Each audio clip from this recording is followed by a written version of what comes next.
नमस्कार, मी रिद्धी म्हात्रे. बातमीपत्रामध्ये आपल्या सगळ्यांचं स्वागत. आणि बातमीपत्राच्या सुरुवातीलाच राज्याच्या राजकारणाशी संबंधित बातमी.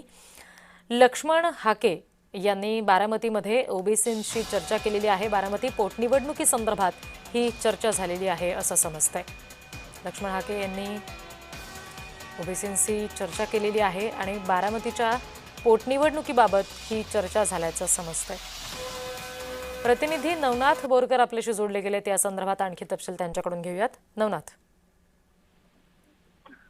नक्कीच आज ओबीसी नेते लक्ष्मण हाके जे आहेत ते बारामती दौऱ्यावर आलेले आहेत. खऱ्या अर्थाने बारामतीची पोटनिवडणूक जी आहे ते आता 6 तारखेपर्यंतच उमेदवारी अर्ज भरण्याचा शेवटचा दिवस आहे आणि या अनुषंगाने बारामती पोटनिवडणूक कशा पद्धतीने लढवायची ते ओबीसी बांधवांशी चर्चा करून लक्ष्मण हाके निर्णय घेणार आहेत. खऱ्या अर्थाने आज बारामतीतील संपतराव टकले या ओबीसी बांधवाच्या घरी जे आहे ते ओबीसी बांधवांशी लक्ष्मण हाके चर्चा करत आहेत. खऱ्या अर्थाने या ठिकाणी मोजकेच कार्यकर्ते उपस्थित आहेत. काही कार्यकर्त्यांचं म्हणणं आहे की या बारामतीची पोटनिवडणूक लढू नका आणि काही मोजकेच कार्यकर्त्यांकडून बोललं जात आहे की लक्ष्मण हाके यांनी उमेदवारी लढावी. यामुळे आता या बैठकीमध्ये नेमकं काय निर्णय होतो हे पाहणं देखील महत्वाचं असणार आहे.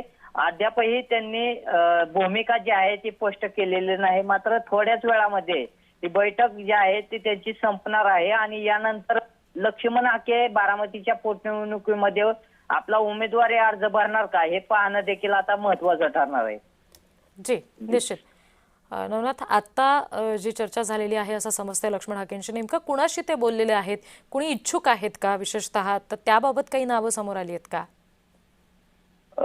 सध्या काँग्रेसकडून नावे जे आहेत ते समोर आलेले आहेत. मात्र ओबीसी बांधवांशी चर्चा केल्यानंतर ओबीसी बांधवांकडून कोणीही उभं राहण्यास तयार नाही, कारण सहानुभूतीची लाट आहे बारामतीमध्ये आणि या अनुषंगाने काही ओबीसी जे बांधव कार्यकर्ते जे आहेत ते लक्ष्मण हाके यांना उभा राहण्यासाठी त्यांच्या मन परिवर्तन करत आहेत. मात्र काही कार्यकर्त्यांची भावना आहे की या ठिकाणी सहानुभूतीची लाट आहे आणि तुम्ही लढू नका अशी भूमिका देखील काही कार्यकर्त्यांकडून घेतली जात आहे. यामुळे आता नक्कीच लक्ष्मण हाके यांची भूमिका काय, निर्णय काय होतो हे पाहणं देखील महत्वाचं ठरणार आहे. अगदी. धन्यवाद नवनाथ सगळ्या माहितीसाठी.